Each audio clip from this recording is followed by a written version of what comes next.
যদিও নির্বাচন এবং সংস্কার নিয়ে আমরা আলোচনাটা করব, তার আগে আপনার কাছে ছোট্ট করে জানতে চাইব, দুটি প্রশ্ন আপনাকে করব। প্রথমত, আপনি জেনে থাকবেন যে পররাষ্ট্র মন্ত্রণালয়ের পক্ষ থেকে সাবেক প্রধানমন্ত্রীকে ফিরিয়ে দেওয়ার জন্য চিঠি দেওয়া হয়েছে, ভারত সেটি গ্রহণও করেছে এবং ভারতের সাথে আমাদের বন্দি বিনিময় চুক্তিও রয়েছে, যেটি স্বরাষ্ট্র উপদেষ্টা বলেছেন যে সেই প্রক্রিয়ার মধ্য দিয়ে তাকে ফেরত আনা হবে।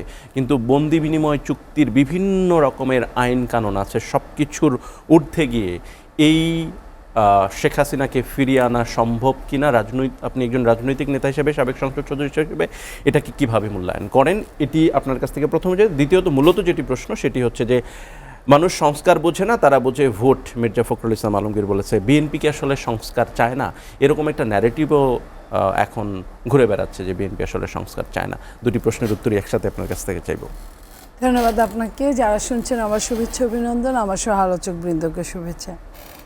দেখেন, আপনি প্রথমে যেটা বলেছেন যে ভারতের সাথে যে বন্দি বিনিময় চুক্তি আছে, এটা 13 সালে বন্দি বিনিময় চুক্তিটা হয়েছে এবং 16তে এটা অ্যামেন্ডমেন্ট হয়েছে।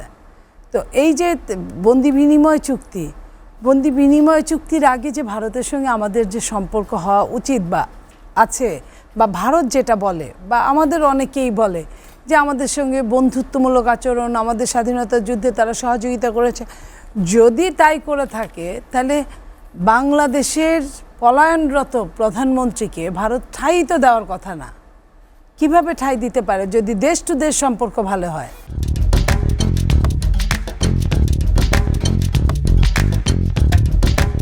তাহলে তো দেওয়ার কথা ছিল না। অন্য অন্য দেশ যেমন ব্রিটেন বিব্রত বোধ করেছে, আমেরিকা বিব্রত বোধ করেছে, এমন অনেকগুলো রাষ্ট্র, ইউরোপ বিব্রত বোধ করেছে, তাহলে হোয়াই নট ভারত কেন বিব্রত বোধ করলো না? এইখানেই তো প্রমাণ হয়ে যায় যে ভারত তাদেরকে সহজে ছাড়বে না। শুধু তাই না, সেখানে বসে বসে বিভিন্ন বক্তব্য, হ্যাঁ শুধু তাই না, বক্তব্য তো দিচ্ছে নি, এটা পরে আসছি।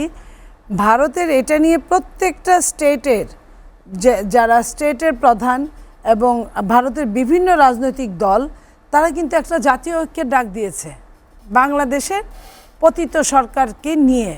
তারা এই জায়গায়, এবং যে খুদ মমতা মুসলিমদের ভোটে পাশ করে, সেও কিন্তু উলট পালট কথা বলেছে, ইভেন দ্য জাতিসংঘের কাছে বিচার দিয়েছে। তো এই যে এই জায়গাগুলো থেকে বোঝা যায় যে শেখ হাসিনা ওখান থেকে বসে বিভিন্ন বক্তব্য রাখছে। শুধু তাই না, কথোপকথন তো হচ্ছেই, সে ভার্চুয়ালি কিন্তু ব্রিটেনে বক্তব্য রেখেছে। তো এই যে ভারত এই সহযোগিতাগুলো না করলে তো হতো না, তাহলে চুপ করে থাকতো।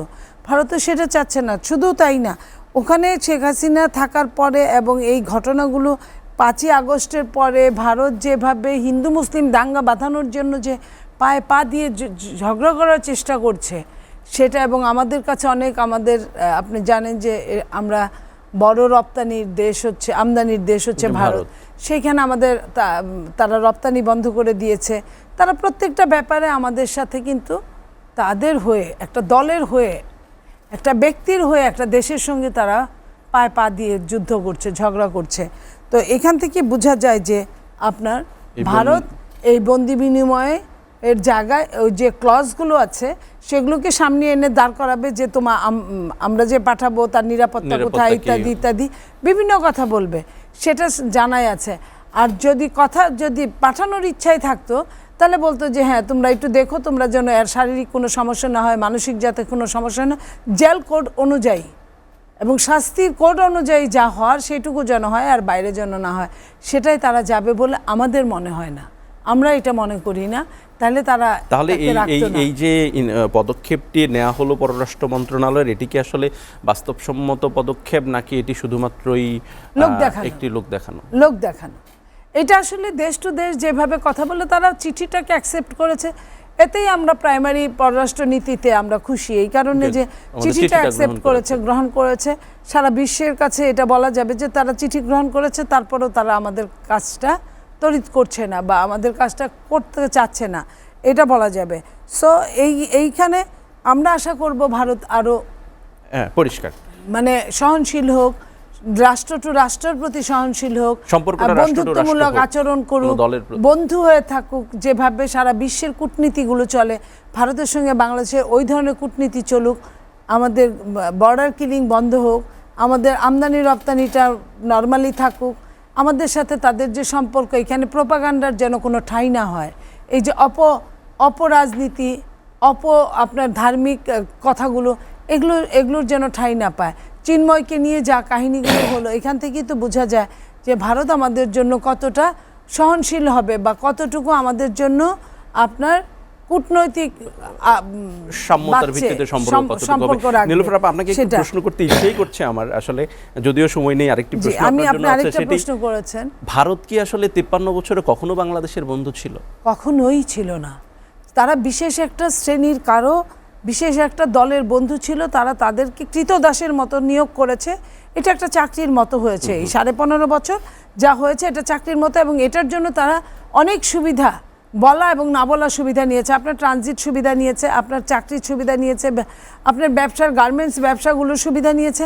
তারা প্রত্যেকটা জায়গায় বাংলাদেশ থেকে সমস্ত কিছু, বাংলাদেশে আপনার আমাদের দরিদ্র ভাইরা বিদেশে অর্জব করে যে 12-13 বিলিয়ন ডলার পাঠায় বছরে, সেটার 11 বিলিয়ন 12 বিলিয়নই তারা ভারত নিয়ে চলে গিয়েছে, যেখানে আমাদের এত ডলার সংকট ক্রাইসিস। এর দায় কি নীলুফার আপা কাদের? রাজনৈতিক দলের না, যারা রাষ্ট্র পরিচালনা করেছে গত 53 যারা 15.5 বছর রাষ্ট্র পরিচালনা করেছে, অবশ্যই তাদের এই দায়টা।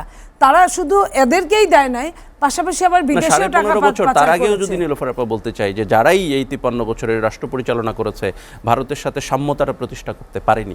এখানে যারাই বলেন যে সবাই যে এরকম হয়েছে তা না। লাইক আপনার ধরেন যে জাতীয় পার্টিও তাদের সঙ্গে বি টিম হিসেবে কাজ করেছে। জাতীয় পার্টি প্রায় 9 বছর দেশ শাসন করেছে, তারা তখন কাজ করেছে। আওয়ামী লীগ 2 টার্মে 3 টার্মে প্রায় ধরেন 20 বছরের মতো দেশ শাসন করেছে, তারাও তখন এই কাজগুলো করেছে। তা এই কাজগুলোর জন্য যারা যখন করেছে, বিএনপির সাথে যখন রাষ্ট্র পরিচালনার অংশ হিসেবে বিএনপি আসছে, তখন কিন্তু ওইভাবে হয় নাই।